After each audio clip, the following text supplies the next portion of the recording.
The Ukrainian authorities say towns northwest of the capital, Kyiv, are under relentless bombardment with intense fighting between government and Russian forces.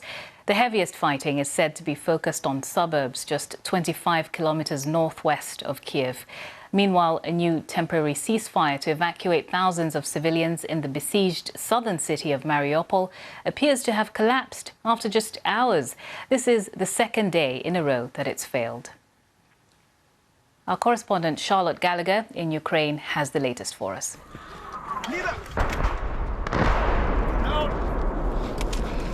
A Russian strike on Irpin. Violence, destruction, panic.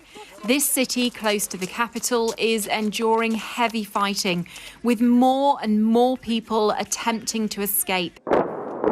Many are heading to Lviv, a city close to the Polish border.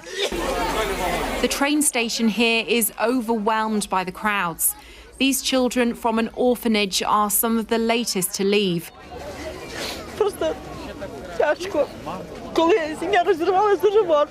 one of their carers, it's just too much. My heart is being torn apart, she says. It's so tough. A few miles from the train station, weapons are being handed out, not to soldiers and police, but ordinary citizens who want to defend their city, families and Ukraine. It's a scene repeated across the country. We have already gained our future, but we are still fighting for our present. It is very important. We are still fighting for where the border will be, between life and slavery. This is the time when it is still possible to defeat evil without irreparable losses. The abandoned streets of Mariupol, a city under siege, encircled by Russian troops, around 200,000 people have been running out of food, water and power, living in darkness in cellars. Yesterday, the hope of escape was dashed after Russian shelling broke a ceasefire agreed to allow people to leave, though Moscow blamed Ukraine. Today, there will be another attempt to evacuate civilians. The city's mayor says they are under constant threat. In the first days of the war, we counted the victims in tens. Today, we count them in hundreds. Soon, we'll count them in thousands. They won't even give us the chance to count the wounded and the dead, because the shelling has not stopped for 6 days. This is what people here fear, strikes from the sky. Despite Moscow's promises, the Russian Air Force have hit houses, schools and hospitals, not only military targets. Putin's prize target is the capital, Kyiv, though, the scars of war already visible. On the outskirts, troops and volunteers are in position and defences are being rapidly erected, like these anti-tank hedgehogs. The resistance remains defiant. Charlotte Gallagher, BBC News, Lviv.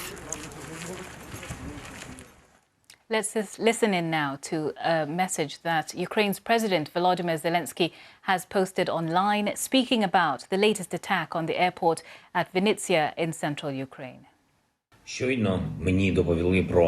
I've just been told about the rocket strike at Vinnytsia. 8 rockets against our town, against our peaceful, good Vinnytsia that never threatened Russia by any way. A rocket strike, tough, cynical, completely flattened the airport. They carry on destroying our infrastructure, our lives, built by us, by our fathers, by our grandfathers and grandmothers, by generations of Ukrainians. Every day we keep saying, close the sky over Ukraine to all Russian rockets, to Russian military aviation, to all those terrorists, and made a humanitarian air zone without rockets, without planes. We are people. Your humanitarian responsibility is to protect us, to protect people. You can do that. If you don't do that, if you won't at least give us planes for us to be able to protect ourselves, that only one conclusion could be drawn. You also want us to be very slowly killed. And that is the responsibility of global politicians and Western leaders from today and forever.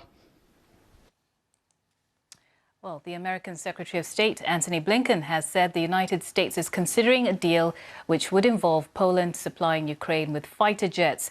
Yesterday, President Zelensky appealed to the US Senate for Russian-made planes, and that's because his military knows how to fly them. Our diplomatic correspondent James Landell tells us more. What Ukraine wants is more air cover, more planes like these keeping the skies free from Russian attacks. And so now there's a plan for the West to give more jets to Ukraine for its own pilots to fly. America's top diplomat was visiting Moldova today, where he confirmed Poland might give some of its warplanes to Ukraine and get some American fighter jets in return.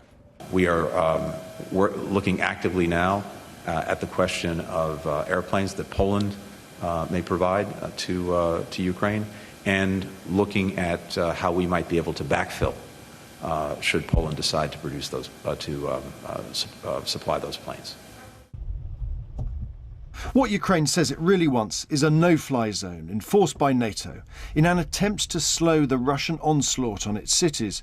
But NATO said no, fearing it would trigger a wider European war. Most of the destruction is coming from artillery. It's not coming from Russian aircraft. And then if we were to police a no-fly zone, it means that we'd probably have to take out Russian defence systems, and we would have NATO aircraft in the air alongside Russian aircraft, and then the potential of shooting them down, and then that leads to an escalation. And amid the fighting, the diplomacy continues. This morning, Israel's Prime Minister briefed his cabinet on his talks yesterday with Vladimir Putin. Even if the chance is not great, and as soon as there's even a small opening, I see this as our moral obligation to make every effort. And all the while, the flow of refugees out of Ukraine continues to grow.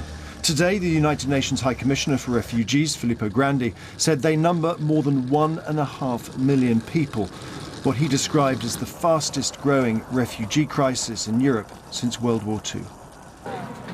I think help of other countries is very important for us, really. It's really good. As Western economic sanctions begin to have an impact in Moscow, Visa and MasterCard announced that they would cease their operations in Russia. Banks in Russia insisted that cards issued by them would continue to work. James Landell, BBC News.